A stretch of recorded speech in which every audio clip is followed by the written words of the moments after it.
අපි මේ ඇවිත් ඉන්නේ දිට්වා සුලිකුණාටුවෙන් බලපෑමට ලක්වුණු පොළොන්නරුවේ. අපේ කුඹුර මේ තියෙන්නේ ගම් වතුර යට වෙලා හොඳටම ලොකු හානියක් වුණා අපේ කුඹුරට. මේ සැඩපාර ගලාගෙන ගියේ මේ හරිය අපේ කුඹුර මැදින් තමයි. පැල එහෙම කිසිම දෙයක් නැහැ. ඔය පේන්නේ ඈත තියෙන ගස් විතරයි. පැල ළඟ එහෙම තිබුණු ගස් මේ හොඳටම කඩාගෙන ගිහිල්ලා පැලවල් ගහගෙන ගිහිල්ලා අපේ කුඹුරේ විතරක් නෙමෙයි කුඹුර එහා පැත්තේ කුඹුරේ ඒ වුණාට අපේ කුඹුරට තමයි ගොඩාක්ම හානි වුණේ. මේ කියන්නේ ඒ සැඩපාරත් එක කුඹුරේ තිබුණ වී වපුරලා තිබුණ පැල කියන්නේ ගොයම් පැලයි මාඩයි හැමදේම හොදගෙන ගිහිල්ලා මාර විදිහට වැලි රැඳිලා තිබුණේ මේ වැලි පාරේ මේ අපේ කුඹුර ගාවේ නම් කිලෝමීටරයක් විතර එහාට ගම් වතුර අල්ලලා තිබුණා. ඉතින් මේ දැන් වතුර අඩු වුණාට පස්සේ තමයි අපි දවස් දෙකකට විතර පස්සේ තමයි මේ හොඳටම වතුර බහලා ගියාට පස්සේ ආවේ මේ කුඹුර හරියට. තාමත් නම් මේ කියන්නේ මම මේ වීඩියෝ එක එඩිට් කරනකොට මාසයක් ගිහිල්ලා ගම් වතුර ඇවිල්ලා මේ තාමත් කිඹුලෝ ඉන්නවා. ඊට පස්සේ අපි JCB 3ක් දාලා මේ කුඹුර හදවුවා. JCB 3 මේවලා තිබුණේ ආණ්ඩුවෙන් අපේ රජයෙන් කියන්නේ වර්තමාන රජයෙන් මේ වැලි ඔක්කොම ඇදලා දාලා මේ නියරවල් අයිනේ තියෙන වැලි තාම තියෙනවා. ඉතින් මඩ මොනවත් නැහැ මේ වැලි පස් තියෙන්නේ දැන් අර වී ගොයන් කරල් හැදෙන්න අවශ්‍ය මඩ පස නැහැ දැන්. මඩේ රොන් මඩ ඔක්කොම හොදගෙන ගිහිල්ලා දැන් මේ පිට්ටනි වගේ තියෙන්නේ.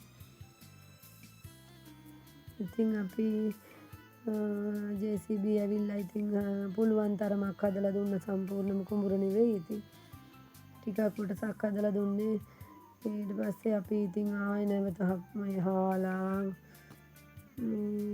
වී වපුරුවා.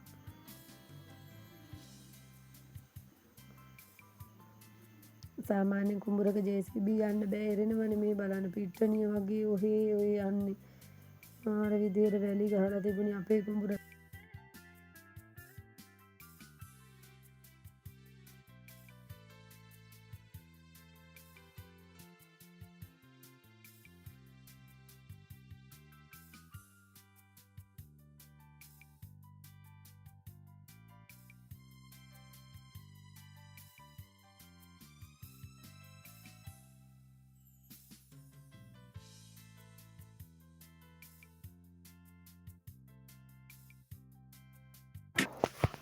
අපි ඉතින් දිට්වා සොලිකුණාටුවට පෙරදුනේ නෑ. කොහොම හරි ආපහු වී ගෙනල් බිත්තර වී සල්ලි දීලා ගෙනල්ලා වී මේ විදියට වී හොදලා බොල් අයින් කරලා හොඳ වී ටික මළු වලට දාලා මළු හොඳට කැට ගහලා මේ වතුරට දානවා වී පෙඟෙන්න. දවස් එකමාරක් විතර වී පොඟවලා තමයි අපි පැල කරේ. මොකද ඉතා ඉක්මනින් පැල වෙන්න ඕන නිසා වී දැන් අපි පහු වෙලානේ ඉන්නේ.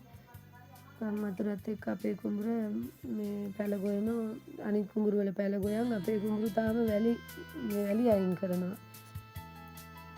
සති 3ක් විතර පහු වුණා.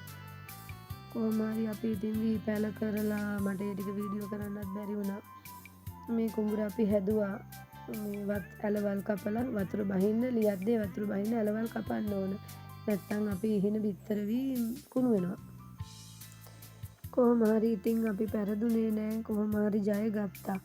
අන්තිමට මේ මඩ නැති වැලි පොළවේ මේ කටු පැල කනාටු ගොයම් පැල ඉතින් හැදලා තියෙනවා. අස්වැන්නක් ඉතින් සාර්ථක අස්වැන්නක් වෙනද වගේ බලාපොරොත්තු වෙන්න බෑ ඉතින්. මොනවා කරන්නද ජීවිතේ ඔහොම තමයි අපි කොහොම හරි නැගිටිමු කියලා හිත හදාගෙන ආපහු ඉතින් මේ වී පැල හැදිලා තියෙනවා. කියන්නේ චූටි පැල හැදිලා තියෙනවා. ඒවත් මේ ගම් වතුර මේ පේන්නේ වැව වගේ ඈතින් මාර විදියට දැන් තාමත් ගම් වතුර තියෙනවා.